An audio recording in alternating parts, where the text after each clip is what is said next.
My fellow Jamaicans, Emancipation Day calls us to remember one of the most consequential turning points in our history. On the 1st of August 1838, full freedom came to the formerly enslaved people of Jamaica after centuries of bondage, exploitation, and injustice. That freedom was not freely or generously given. It was secured through the courage, resistance, and endurance of generations of our ancestors. Some resisted openly, others preserved their dignity through faith, family, culture, work, and community. They refused to accept that the conditions imposed upon them defined their worth or limited their claim to humanity. Today, we honor them. We remember those whose names were recorded in history and the many more whose names are unknown. We remember the mothers who held families together under brutal conditions, the fathers who struggled to protect and provide, the spiritual leaders who sustained hope, and those who risked everything in the cause of freedom. Their victory was the assertion of a fundamental truth, that every human being is created with dignity, conscience, and the right to determine the course of his or her own life. Emancipation gave our ancestors legal freedom, but it did not immediately give them property, education, economic security, or equal access to opportunity. They entered freedom with very little material wealth and with institutions still shaped by the inequalities of slavery. Yet, they did not wait passively for others to build a future for them. They established free villages. They purchased land, built churches and schools, created businesses, cultivated farms, and formed strong communities. They understood that freedom had to be supported by ownership, education, discipline, cooperation, and faith. We have seen this same spirit in our own time. In the months since Hurricane Melissa, communities across Jamaica have suffered real loss. Nevertheless, they have taken up the hard work of rebuilding. Neighbor helping neighbor, families repairing homes, communities restoring what the storm took away. The endurance, the faith, and cooperation that carried our ancestors out of bondage will carry us through reconstruction.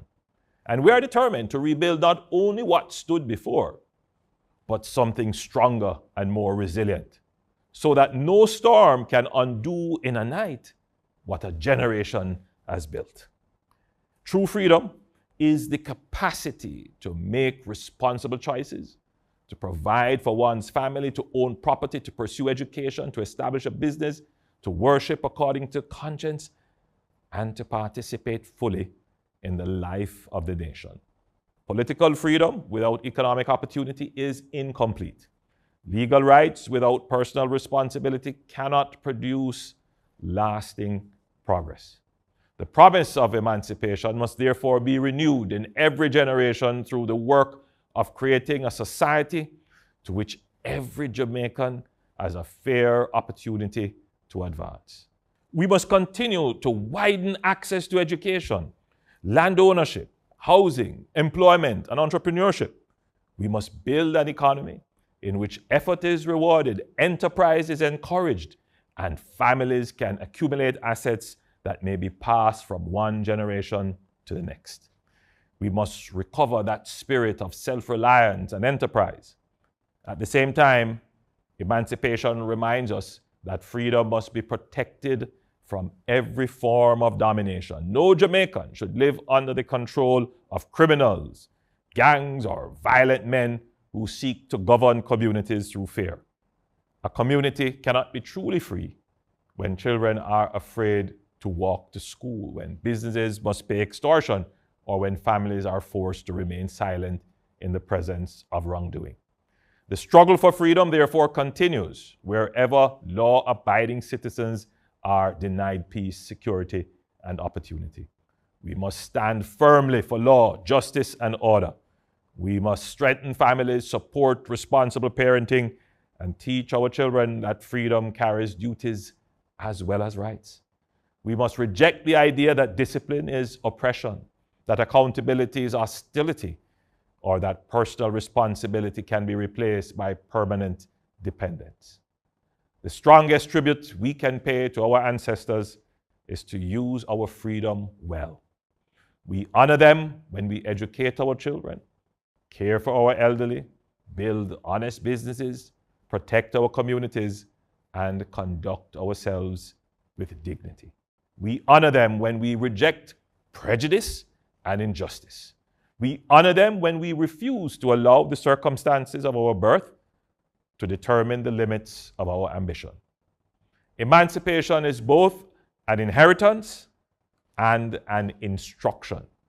It tells us where we have come from, but it is also a call for us to decide what we will become.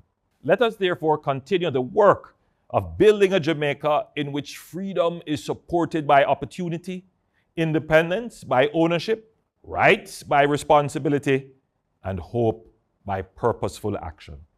May we remain worthy of the sacrifices of those who came before us. May we preserve the freedom they secured. And may God continue to bless Jamaica, land we love.